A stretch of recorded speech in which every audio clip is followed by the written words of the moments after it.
Hola chicos, este es el capítulo 5 del libro Cartas a un joven novelista. Es la lectura conjunta que estamos realizando este mes en esta cuenta y espero que me acompañes en todos y cada uno de los capítulos. Así que si no lo has hecho, suscríbete, dale click a la campanita y acompáñame en esta lectura del libro Cartas a un joven novelista del escritor peruano Mario Vargas Llosa. En esta oportunidad, el capítulo 5 se llama El narrador, el espacio. Querido amigo, me alegro que me anime a hablar de la estructura de la novela, esa artesanía que sostiene como un todo armónico y viviente las ficciones que nos deslumbran y cuyo poder persuasivo es tan grande que nos parecen soberanas, autogeneradas y autosuficientes. Pero ya sabemos que solo lo parecen. En el fondo no lo son. Han conseguido contagiarnos esa ilusión gracias a la hechicería de su escritura y destreza de su fábrica. Ya hablamos sobre el estilo narrativo. Nos toca ahora considerar lo relativo a la organización de los materiales de que consta una novela, las técnicas de que se sirve el novelista para dotar a lo que inventa de poder sugestivo, la variedad de problemas o desafíos a que debe hacer frente quien se dispone a escribir una historia puede agruparse en cuatro grandes grupos según se refieran. A, al narrador; B, al espacio; C, al tiempo; y D, al nivel de realidad. Es decir, a quien narra la historia y a los tres puntos de vista que aparecen en toda novela íntimamente entrelazados y de cuya elección y manejo depende tanto como de la eficacia del estilo que una ficción consiga sorprendernos, conmovernos, exaltarnos o aburrirnos.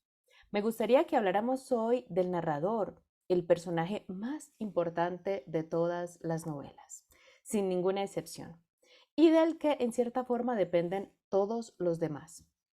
Pero ante todo conviene disipar un malentendido muy frecuente que consiste en identificar al narrador, quien cuenta la historia, con el autor, el que la escribe.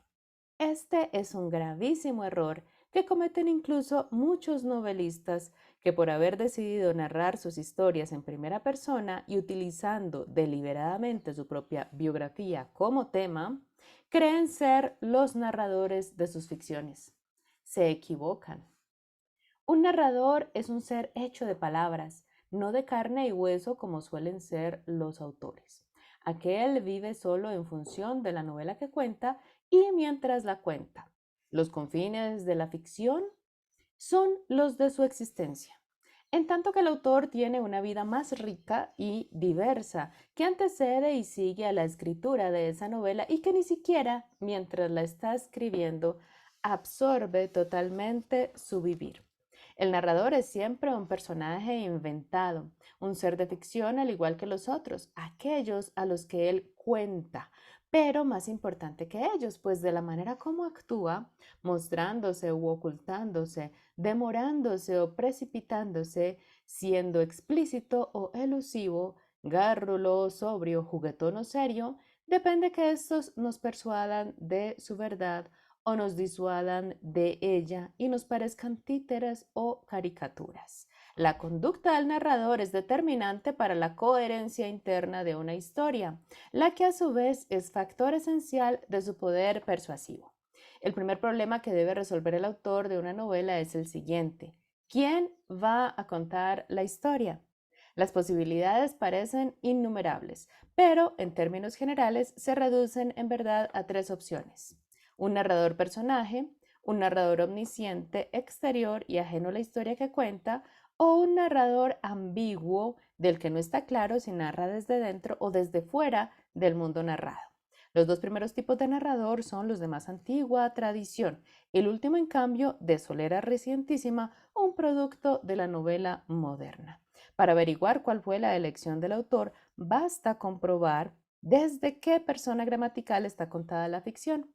Si desde un él, un yo o un tú, la persona gramatical desde la que habla el narrador nos informa sobre la situación que él ocupa en relación con el espacio donde ocurre la historia que nos refiere.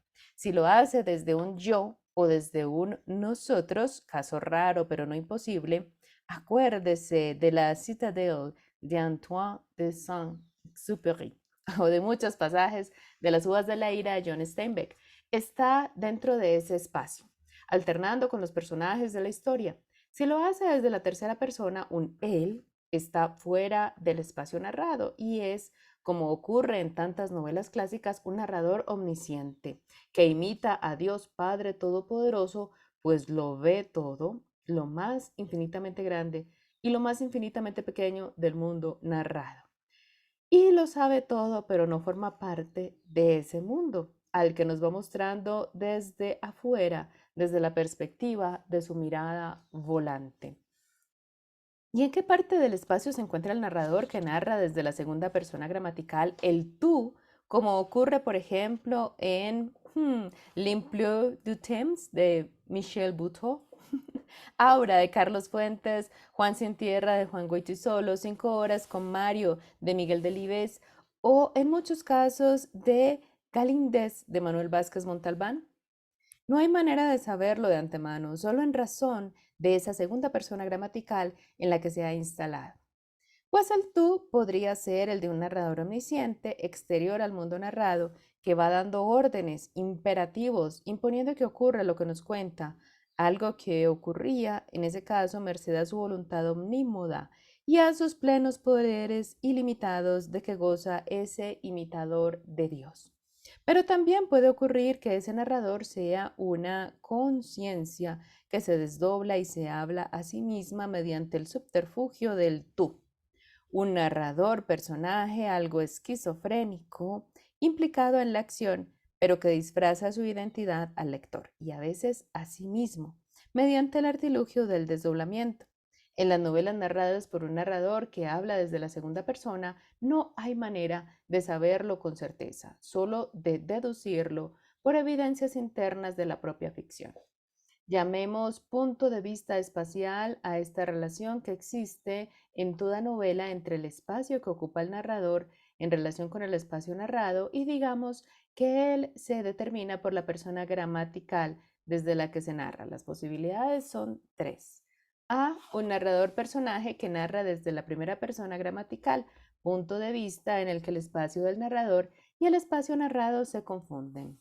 B, un narrador omnisciente que narra desde la tercera persona gramatical y ocupa un espacio distinto e independiente del espacio donde sucede lo que narra. Y C, un narrador ambiguo escondido detrás de una segunda persona gramatical, un tú, que puede ser la voz de un narrador omnisciente y prepotente que desde afuera del espacio narrado ordena imperativamente que suceda lo que sucede en la ficción, o la voz de un narrador personaje implicado en la acción que, presa de timidez, astucia, esquizofrenia o mero capricho, se desdobla y se habla a sí mismo a la vez que habla al lector. Me imagino que, esquematizado, como acabo de hacerlo, el punto de vista espacial le parece muy claro, algo que se puede identificar con una simple ojeada a las primeras frases de una novela. Eso es así si nos quedamos en la generalización abstracta. Cuando nos acercamos a lo concreto, a los casos particulares, vemos que dentro de aquel esquema caben múltiples variantes, lo que permite que cada autor, luego de elegir un punto de vista espacial determinado para contar su historia, disponga de un margen ancho de innovaciones y matizaciones, es decir, de originalidad y libertad. ¿Recuerda usted el comienzo del Quijote? Estoy seguro que sí, pues se trata de uno de los más memorables arranques de novela de que tengamos memoria. En un lugar de la Mancha, de cuyo nombre no quiero acordarme.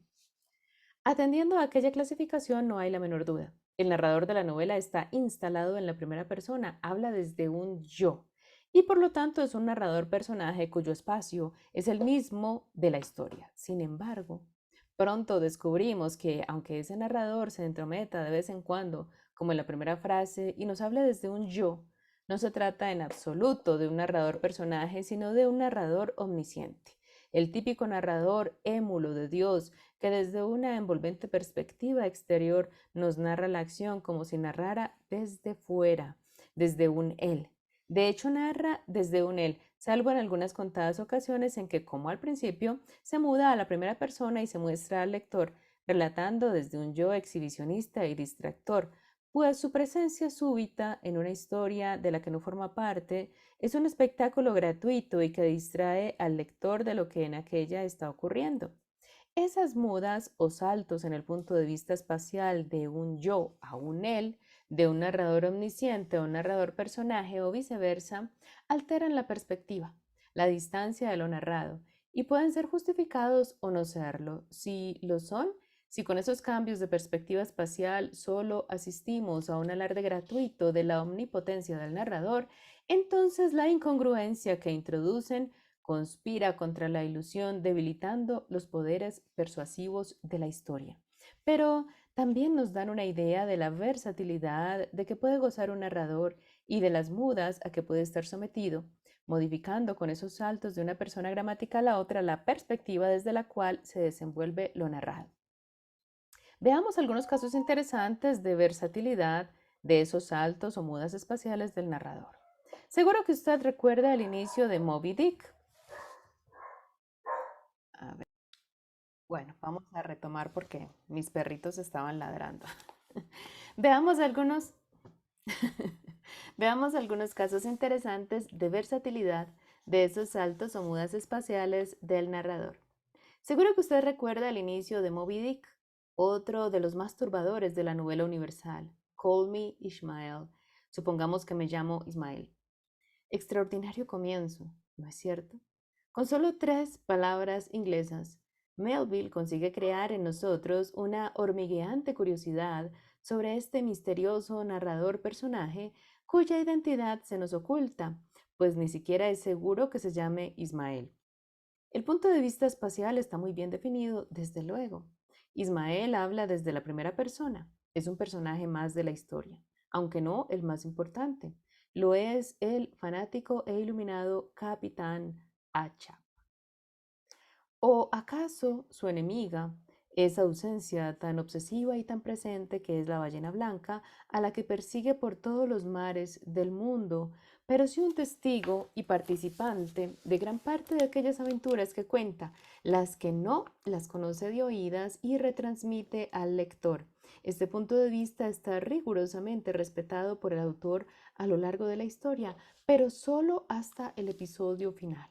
Hasta entonces la coherencia en el punto de vista espacial es absoluta, porque Ismael solo cuenta, solo sabe, aquello que puede conocer a través de su propia experiencia de personaje implicado en la historia, coherencia que fortalece el poder de persuasión de la novela. Pero al final, como usted recordará, sucede esa terrible hecatombe en la que la monstruosa bestia marina da cuenta del capitán Ahab y de todos los marineros de su barco, el Pequod. Desde un punto de vista objetivo y en nombre de aquella coherencia interna de la historia, la conclusión lógica sería que Ismael sucumbiera también con sus compañeros de aventura. Pero si este desenvolvimiento lógico hubiera sido respetado, ¿cómo hubiera sido posible que nos contara la historia alguien que perece en ella? Para evitar esa incongruencia y no convertir Moby Dick en una historia fantástica cuyo narrador estaría contándonos la ficción desde la ultratumba, Melville hace sobrevivir milagrosamente a Ismael, hecho del que nos enteramos en una postdata de la historia. Esta postdata la escribe ya no el propio Ismael, sino un narrador omnisciente, ajeno al mundo narrado. Hay pues en las páginas finales de Moby Dick una muda espacial, un salto del punto de vista de un narrador personaje cuyo espacio es el de la historia narrada, a un narrador omnisciente que ocupa un espacio diferente y mayor que el espacio narrado, ya que desde el suyo puede observar y describir a este último.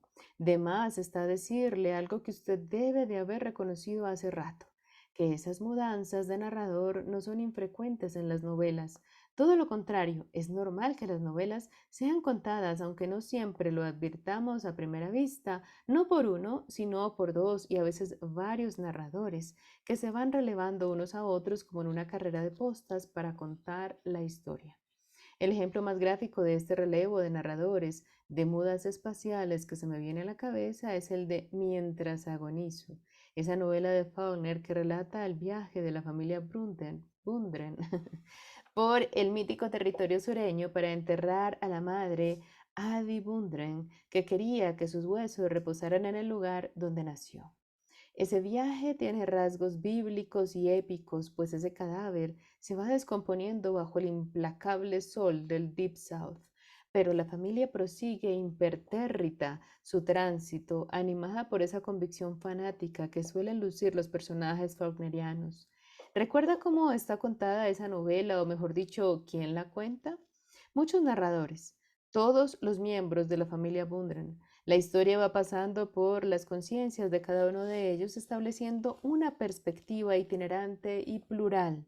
El narrador es, en todos los casos, un narrador personaje, implicado en la acción, instalado en el espacio narrado. Pero, aunque en este sentido el punto de vista espacial se mantiene incambiado, la identidad de ese narrador cambia de un personaje a otro, de tal modo que en este caso las mudas tienen lugar no como en Moby Dick o en El Quijote, de un punto de vista espacial a otro, sin salir del espacio narrado, de un personaje a otro personaje.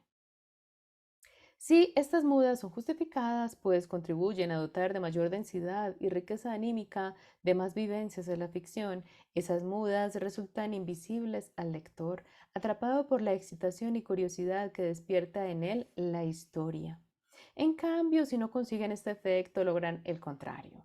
Esos recursos técnicos se hacen visibles y por ello nos parecen forzados y arbitrarios, unas camisas de fuerza que privan de espontaneidad y autenticidad a los personajes de la historia. No es el caso del Quijote ni de Moby Dick, claro está. Y tampoco lo es de la maravillosa Madame Bovary, otra catedral del género novelesco en la que asistimos también a una interesantísima muda espacial. ¿Recuerda usted el comienzo? Nos encontrábamos en clase cuando entró el director. Le seguían un nuevo alumno con traje dominguero y un bedel cargado con un gran pupitre. ¿Quién es el narrador? ¿Quién habla desde ese nosotros? No lo sabremos nunca. Lo único evidente es que se trata de un narrador personaje, cuyo espacio es el mismo de lo narrado. Testigo presencial de aquello que cuenta, pues lo cuenta desde la primera persona del plural. Como habla desde un nosotros, no se puede descargar que se trata de un personaje colectivo, acaso el conjunto de alumnos de esa clase a la que se incorpora el joven Bovary. Yo, si usted me permite citar a un pigmeo junto a ese gigante que es Flaubert, conté un relato, Los cachorros, desde el punto de vista espacial de un narrador personaje colectivo, el grupo de amigos del barrio del protagonista, Pichulita Cuellar. Pero podría tratarse también de un alumno singular que hable desde un nosotros por discreción, modestia o timidez.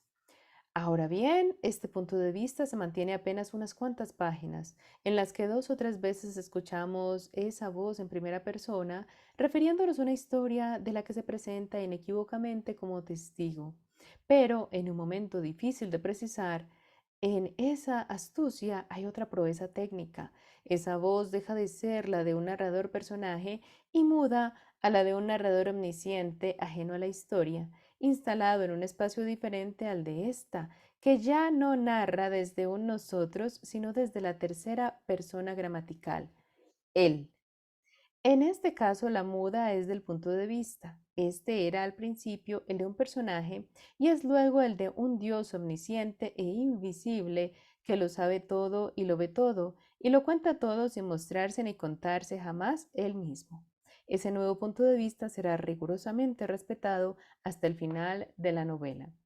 Flaubert, que en sus cartas desarrolló toda una teoría sobre el género novelesco, fue un empeñoso partidario de la invisibilidad del narrador, pues sostenía que eso que hemos llamado soberanía o autosuficiencia de la ficción dependía de que el lector olvidara que aquello que leía le estaba siendo contado por alguien y de que tuviera la impresión de que estaba autogenerándose bajo sus ojos, como por un acto de necesidad congénito a la propia novela.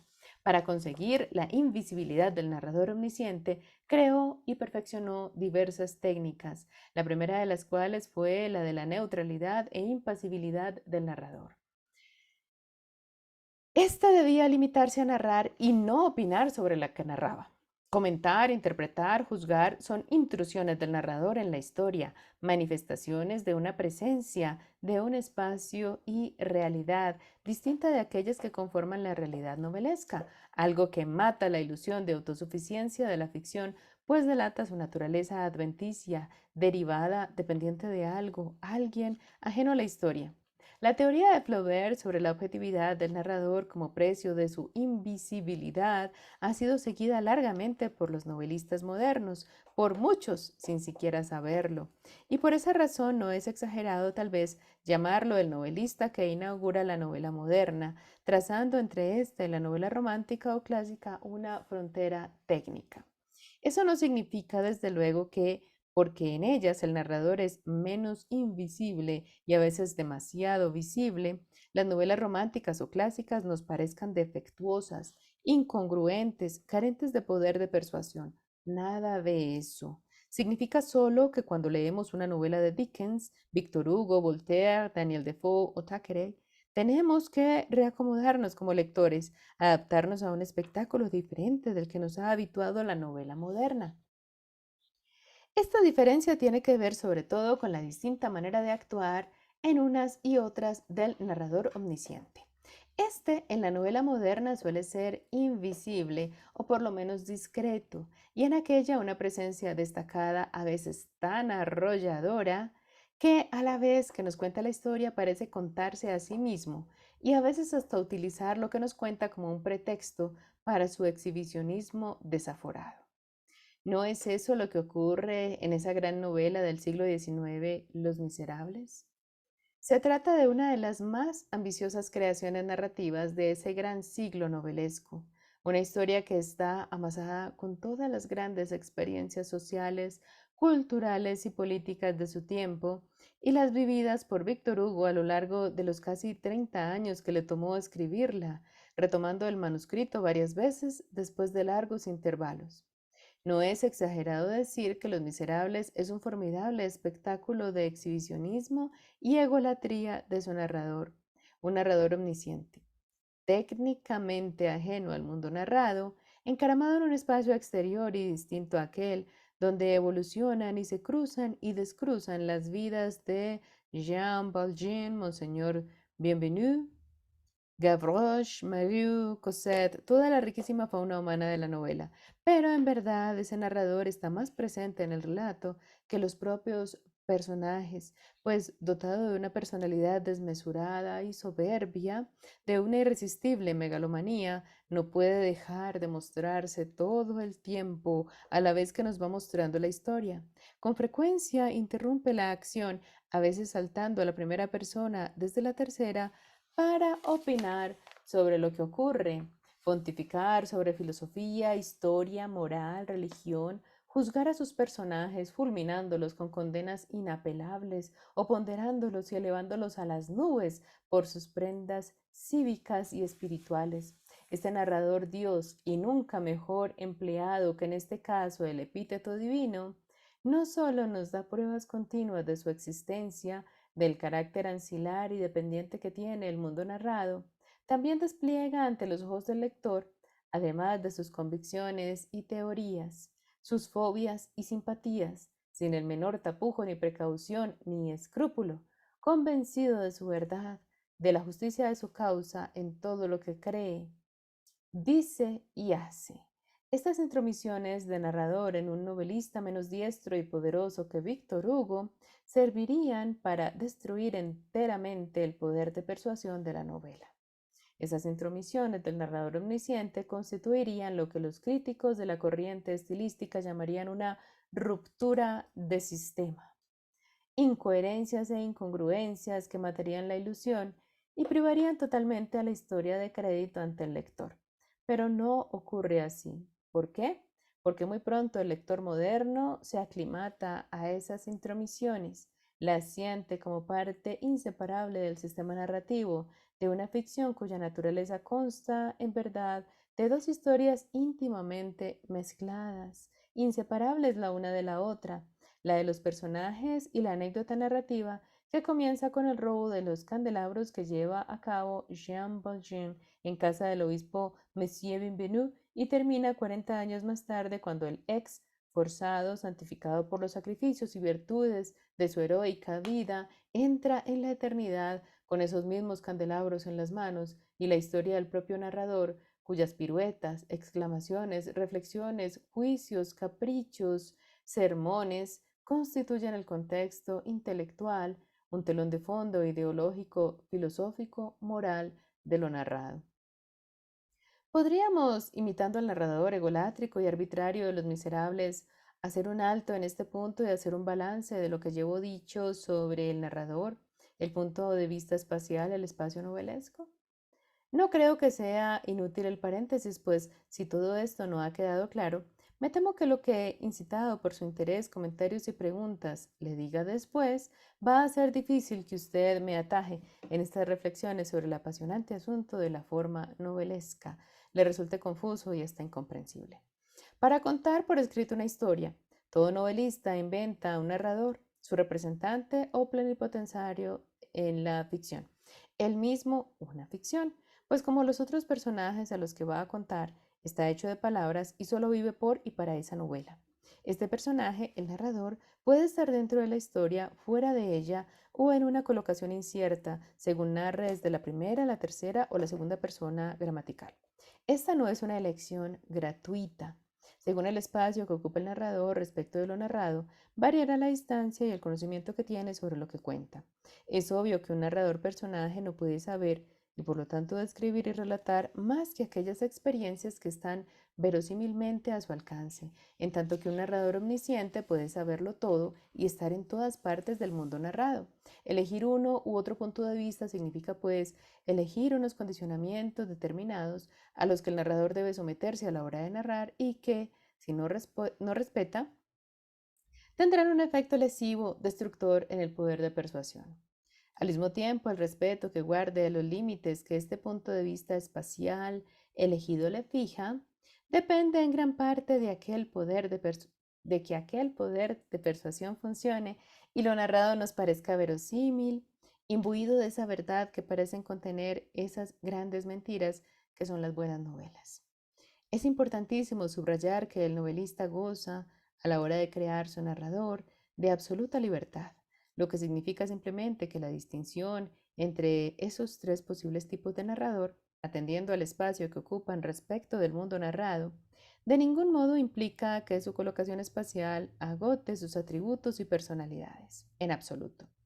Hemos visto a través de unos pocos ejemplos qué diferentes podían ser esos narradores omniscientes, esos dioses omnímodos, que son los narradores de las novelas de un Flaubert o de un Victor Hugo. Y no se diga en el caso de los narradores personajes, cuyas características pueden variar hasta el infinito, como es el caso de los personajes de una ficción. Hemos visto también algo que debí tal vez mencionar al principio, algo que no hice por razones de claridad expositiva, pero que estoy seguro usted ya sabía. Ha descubierto leyendo esta carta, pues transpira naturalmente de los ejemplos que he citado, y es lo siguiente. Es raro, casi imposible, que una novela tenga un narrador. Lo común es que tenga varios, una serie de narradores que se van turnando unos a otros para contarnos la historia desde distintas perspectivas, a veces dentro de un mismo punto de vista espacial, el de un narrador personaje en libros como La Celestina o Mientras agonizo, que tienen ambos apariencia de libretos dramáticos, o saltando mediante mudas de uno a otro punto de vista, como los ejemplos de Cervantes, Flaubert o Melville. Podemos ir un poquito más lejos todavía en torno al punto de vista espacial y las mudas espaciales de los narradores de las novelas.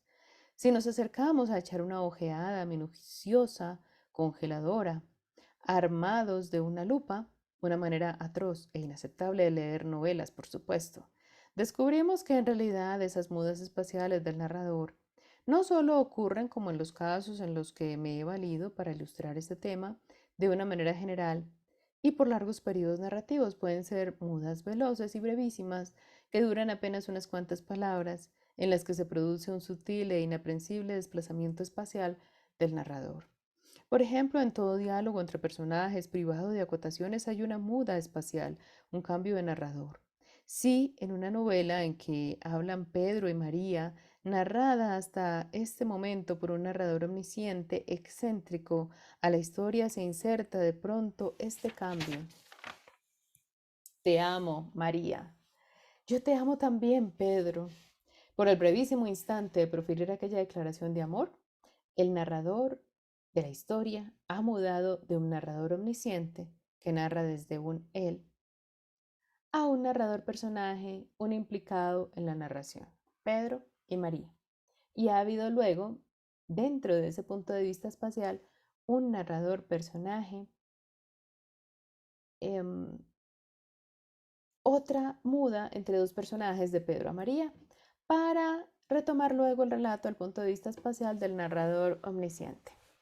Naturalmente no se habrían producido aquellas mudas si ese breve diálogo hubiera estado descrito sin la omisión de las acotaciones. Te amo, María, dijo Pedro. Yo te amo también, Pedro, repuso María, pues en ese caso el relato habría estado siempre narrado desde el punto de vista del narrador omnisciente. ¿Le parecen menudencias sin importancia estas mudas ínfimas tan rápidas que el lector ni siquiera las advierte? No, no lo son. En verdad, nada deja de tener importancia en el dominio formal y son los pequeños detalles acumulados los que deciden la excelencia o la pobreza de una factura artística. Lo evidente, en todo caso, es que esa ilimitada libertad que tiene el autor para crear a su narrador y dotarlo de atributos, moverlo, ocultarlo, exhibirlo, acercarlo, alejarlo y mudarlo en narradores diferentes o múltiples dentro de un mismo punto de vista espacial o saltando entre distintos espacios no es ni puede ser arbitraria. Debe estar justificada en función del poder de persuasión de la historia que esa novela cuenta. Los cambios de punto de vista pueden enriquecer una historia, adensarla, sutilizarla, volverla misteriosa, ambigua, dándole una proyección múltiple, poliédrica, o pueden también sofocarla y desintegrarla, si en vez de hacer brotar en ella las vivencias, la ilusión de vida, los alardes técnicos, tecnicismos en este caso, resultan en incongruencias o en gratuitas y artificiales complicaciones o confusiones que destruyen su credibilidad y hacen patente al lector su naturaleza de mero artificio. Un abrazo y hasta pronto, espero. Hasta aquí el capítulo 5 de este libro, Cartas a un joven novelista. De mi cosecha tengo que decir y agregar para terminar este video que me sorprende que Vargas Llosa no haya encontrado a una sola mujer escritora a quien citar en este capítulo, porque son muchas las mujeres escritoras que hasta este momento habían hecho un uso magistral de los distintos puntos de vista narrativos. Por ejemplo, Marguerite Yourcenar emplea una primera persona del singular extraordinaria cuando construye la novela Memorias de Adriano.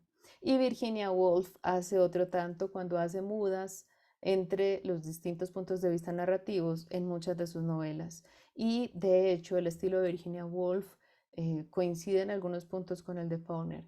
Entonces, bueno, afortunadamente estamos las mujeres para reivindicar y exaltar a las mujeres y para no permitir que se nos silencie más, ¿verdad? Parece que siempre que hay que citar a un escritor o siempre que hay que pensar en un ejemplo en literatura solamente están los hombres, como si las mujeres no hubiéramos estado escribiendo desde los inicios de la historia.